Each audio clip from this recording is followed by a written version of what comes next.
Bismillah ar-Rahman ar-Rahim. Assalamu alaikum. For today's reflection on our office hour, I'm going to do things a little bit differently. Just going to give you a preview of the work that we've been doing, and I'll let you know just up front, this is an invitation for you to come on board, and we have plenty of space in the community, and the things I'll be sharing with you today, you'll have access to them along with a group of great brothers and sisters supporting you and working with you on this along the way. What we worked on in our most recent office hours is a plan that I find, alhamdulillah, very comprehensive. And it's called the Sober Year Plan. So I'm just going to share with you what this plan consists of so you can get an idea of what it would feel like to put together a plan like this that will help you see with clarity what does the next leg of your journey look like, and why is planning something like this from in a kind of comprehensive way, and having a space where you can share that plan with others and review it with others, why that's important.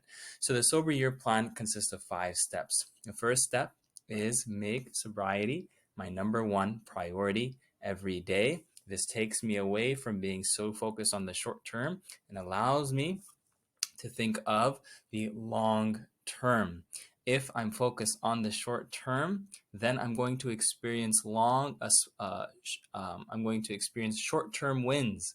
But I might be, while I'm experiencing those short-term wins, I might be experiencing long-term loss, but I might not realize it because it's happening gradually. So over time, things might happen that I never thought would happen. Over time, I might say, well, sheesh, I never thought I would be doing things this way. I never thought I'd be pulling out a credit card. I never thought I'd be actually calling somebody on the phone. Or very simply, I never thought I would still be here. I thought by now things would have changed. And that can happen if we're so focused on the short term. But making sobriety my number one priority every day is going to involve looking ahead. We focus on 1 year, looking 12 months ahead, and really asking the question honestly, without judgment and without trying to kind of over-dramatize things. What's it going to look like if things do change of those 12 months? I actually maintain sobriety, my new way of life. For those 12 months, what's going to happen if I'm still relapsing 12 months from now? Things really haven't changed drastically. You paint a picture of what that day is going to look like. That's step one, a very important step. And the material that we have guides you through, and I'll share more about the material, guides you through questions that you can ask to help you see that with clarity. The second step is to observe, how does my life currently support or threaten my commitment to sobriety? Step one gives you clarity on exactly where you're going and why there's really no choice. I have to be going there. And it helps me to make it a priority in my life every day. Step two is about gathering data. Without judgment, I just say, what are the things that threaten my sobriety? Lack of accountability, access to devices, unmanageability in my life, or I'm perpetually busy, so I don't have time to spend on recovery work. And then what are the opportunities that I have present in my life? Which the focus of this plan is identifying relationships. One of the things that we might have access to in our lives, we might not realize how powerful and how impactful and how important developing and strengthening those relationships are. Step O is about observing. We haven't taken any action yet, but just looking at the big picture of your life is going to give you so much clarity. And in the later step, step E, will allow you to piece things together. Bi'idhnillah ta'ala. This step is important. Step B, identify who I need to be each day to keep my commitment to sobriety. Think about this. This is really powerful. Remember shares that once he reaches like the 30-day mark for sobriety, then he starts to expect from himself that I'm this guy that doesn't take a second glance at a woman, that never looks at something inappropriate, and starts to develop that high standard for himself to the point where once he does slip just a little bit, then he feels like, sheesh, I had made this perfect jar and now it's a little bit cracked.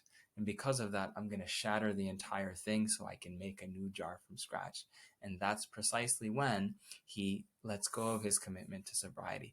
Do you notice how much of it had to do with the attitude, with the way of thinking? So B is about who we are on this journey. It's not just about the things we do, but it's about who we are and returning to our state of slavehood. Because when we leave that, that's when our that's when we're prone to relapse. So this steps helps us identify how we were as slaves of Allah subhanahu wa ta'ala in 5 different areas, and helps us make some observations about where we need to grow. Step E, we finally get into planning. It's called the execution plan. This plan starts with, look, I have gathered so much data. I have so much clarity from those first 3 steps. I'm going to ask, okay, what are those steps? Small steps. It's not about doing something drastic. It might be something drastic, but that's not for everybody. For some people, it's going to be small steps that are doable and impactful. You'll identify a few steps for you to complete in the next 48 hours after you complete this plan. Because look, once you're completing this plan, it's a kind of like doing a marathon. You're going to put all the work in, then you're going to get to it. So imagine the power of having all the insight from those first 3 steps.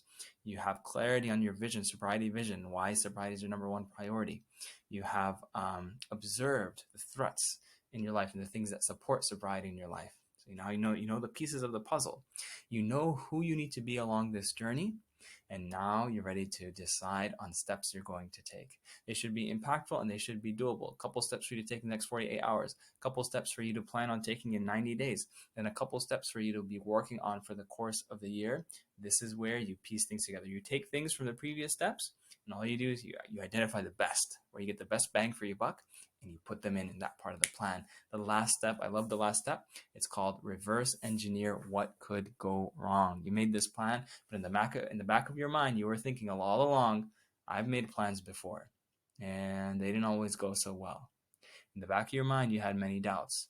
Yeah, I could do this in the next 48 hours, but last time I did that, this happened. So you know you have objections. You know that there are things that are going to be wrong. But the thing is, if you stop at step E, then those things are going to go wrong and things are not going to work. And that's why this step is so powerful. The last step, reverse engineer what could go wrong. You imagine and you envision, what would I have to do to guarantee that this fails? For example, as an example we gave, after I make my plan, what I could do to guarantee that it fails, I could rip up the paper and throw it out. We kind of it's not wrong to exaggerate here and come up with extreme examples of what could go wrong. The reason being, if you thought of it, there's a reason that you thought of it. Even though it seems extreme, there's a reason that you thought of it. So even though you might not rip up your plan and throw it out, you might put it in the drawer and let it collect dust. And if that happens, how's that any different than ripping it up? Right? So you identify the things that you know could happen because you know yourself. You know the challenges that you might encounter when you're trying to execute this. And then you simply ask the question, if that's what could go wrong, what do I have to do to guarantee that this succeeds? What do I have to do to guarantee that this succeeds? And this last step is one that I find very useful because as you go along for a couple weeks, couple months, you come back to the plan. There's the plan you came up with in step E, the execution, but then you're like, but there's some things that went wrong along the way. Check out step R, and it'll tell you exactly how to course correct it. You might be surprised, like, yeah, I already came up. I had already acknowledged that this might be something that goes wrong, and here are steps that I already identified on how to course correct. You'll come up with a plan. It's not meant to be perfect, but it is such an important step, an impactful step. You leave feeling confident. You leave feeling strong. You leave feeling clear. It's not going to be perfect. I'm not saying it's going to be easy, but it is an important step that can drastically improve the chances of seeing some real change happen, especially if you can incorporate some support. Share this plan with others as well. So again, you're invited to the community where you can get the full resources, inshallah, on this. Plenty of space in the community, plenty of ways for you to hop into the community, and mashallah, have quite a few members who did start working on their sober year plan just in our office hour today and office hour last month. So they're already in the mindset of putting this together. So you have access, inshallah, to that momentum and that support. Now, the other thing as well, aside from the steps themselves, I just wanted to share with you, as far as completing this is what something you would have access to within the community as well. Sober Year Plan Guide. So this is a PDF that has all the steps that you can fill out. But in addition to that, this is a digital version of that.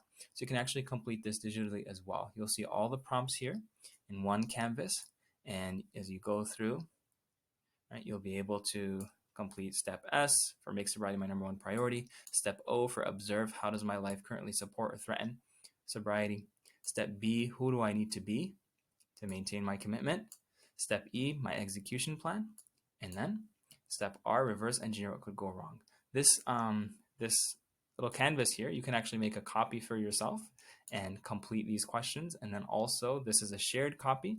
You can see some of the responses that other members made. This is some of what we're doing in the community. Just wanted to give you a sneak peek.